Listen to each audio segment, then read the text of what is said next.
श्री शांतिनाथ दिगंबर जैन मंदिर हरिपर्वत में मैदान में भव्य पंडाल पर बने भगवान श्री 1008 पार्श्वनाथ कथा का वाचन चल रहा है।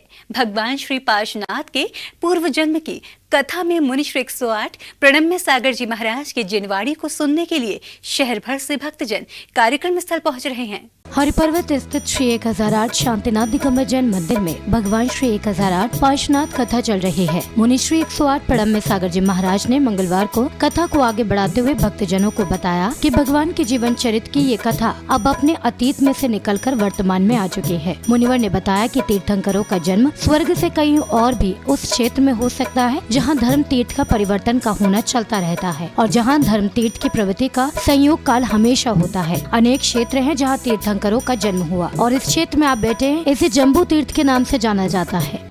माने अगर हमें जितने भी चांद सितारे सब दिखाई देते हैं ये सब 1 लाख योजन के अंदर हैं। ये सब मध्यलोक कहलाता है, ये ऊर्ध्वलोक नहीं है। इसके ऊपर सुमेरु पर्वत है और सुमेरु पर्वत की हाइट के बाद में ऊर्ध्वलोक शुरू होता है। इतना जानना जो यहाँ पर आगे बताया जा रहा है। मंगल भवन अमंगल हारी, सुख संपत सब ही घर आवे, तिन में शोभावंत सुहात, लक्ष्य महायोजन विस्तार, वज्रकोट जिस ओट अभंग, चारों दिश दरवाजे चार। किसकी बात चल रही है? बीचों बीच में जो जम्बू द्वीप है, सब द्वीप और समुद्रों के बीच में जो सबके बीच में सेंटर में जो द्वीप है उसका नाम है जम्बू द्वीप। यानी मध्यलोक जो है पूरा द्वीप और समुद्रों से घिरा हुआ है और भरा हुआ है ना। और उस जम्बू द्वीप के चारों ओर बड़े बड़े 4 दरवाजे हैं, उनके नाम यहाँ बताए जा रहे हैं। विजय नाम पूरब में जाने, वैजयंत दक्षिण दिस ठान,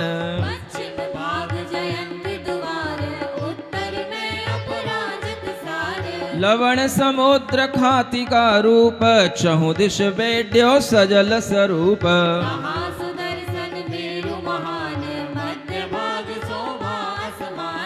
जम्बू द्वीप के बाहर लवण समुद्र है, उसके बाद फिर द्वीप है, फिर समुद्र है। बाहर की बात बाद में करेंगे, अभी हम भीतर आ रहे हैं, है ना, नहीं तो हम वहां तक नहीं पहुंच पाएंगे जहां तक भगवान का जन्म लेना है। वह जम्बू द्वीप के अंदर जो 1 लाख योजन विस्तार लिए हुए, ऊंचाई लिए हुए सुमेरु पर्वत है, वो जम्बू द्वीप के बीचों बीच में खड़ा है, सेंटर में। कोई भी आप एक गोला बनाएं, उसका जो सेंटर पॉइंट होगा, उस सेंटर पॉइंट को ही समझें, वह हाइट को लिए हुए 1 लाख योजन की हाइट लिए हुए वो सुमेरु पर्वत है। और उस सुमेरु पर्वत के आसपास भी बहुत वैभव है, बहुत क्षेत्र हैं। और वहीं उसी जम्बू द्वीप के अंदर भरत क्षेत्र है।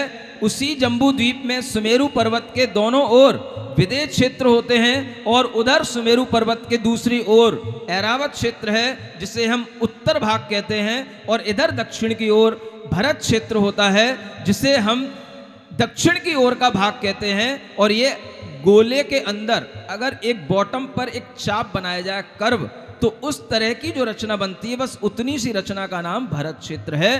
ताजनगरी में पहली बार भगवान श्री 1008 पार्श्वनाथ के जीवन चरित्र पर श्री पार्श कथा का आयोजन हरिपर्वत के श्री 1008 शांतिनाथ दिगंबर जैन मंदिर में मुनि श्री 108 प्रणम्य सागर जी महाराज के निश्रम में चल रहा है। श्री पार्श कथा को लेकर श्री दिगंबर जैन परिषद समिति के पूर्व कोषाध्यक्ष अनंत जैन ने बताया कि गुरुवर ने जम्बू तीर्थ के धार्मिक महत्व की जानकारी प्रवचनों के माध्यम से दी है। पार्श कथा के अंदर जो हमारे आनंद कुमार का जो जीव था, मुनिवाज आनंद कुमार जी का जो जीव था, वह स्वर्गलोक पहुंचा। और स्वर्गलोक के बाद जब महाराज विचलित हुए तो उन्होंने देखा कि जिस तरीके का मैं इतने तप करके और यहाँ तक आया, उसके बावजूद भी मुझे ये सब आस्ती वैभव दिखाई दे रहा है। तो उन्होंने उस वैभव को छोड़ करके जिन मार्ग की ओर वह चले और उन्होंने अभियंतों की आराधना की। उसके लिए आज जो जिस स्थान पर उन्होंने अभियंतों की आराधना की, तो उनका यह वर्णन आज महाराज जी ने बताया कि किस प्रकार से जहाँ महाराज ने जो जिन शासन की प्रभावना और जिनेन्द्र देव की भक्ति की, वहाँ पर जम्बू द्वीप के अंदर किस तरीके का वर्णन था, भरत क्षेत्र में किस तरीके, आर्यखंड में किस तरीके का वर्णन था, इन सभी चीज़ों पर जो है उन्होंने बताया। कि महाराज जो है एक नंदीश्वर द्वीप के अंदर उन्होंने किस प्रकार से प्रभु की आराधना की, ये सब वर्णन आज महाराज जी ने बताया।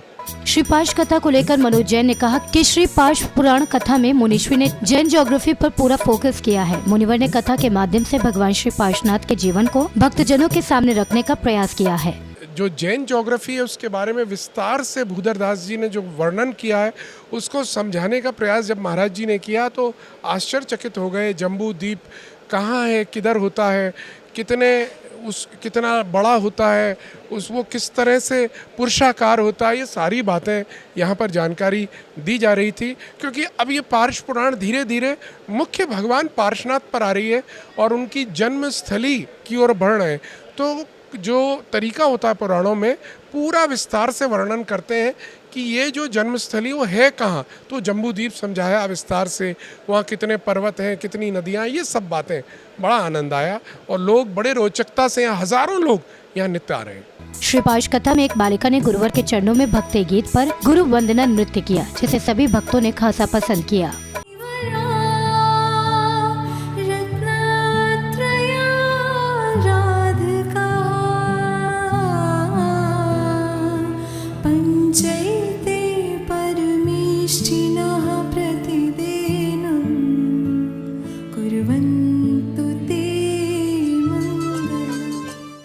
संत शिरोमणि आचार्य श्री 108 विद्यासागर जी महाराज के परम प्रभावक शिष्य मुनि श्री 108 प्रणम्य सागर जी महाराज और मुनि श्री 108 चंद्र सागर जी महाराज के एमडी जैन इंटर कॉलेज मैदान पर चल रहे पावन वर्षा योग में श्री पाश कथा को लेकर धर्म अनुरागी बंधुओं और भक्तजनों में खासा उत्साह बना हुआ है।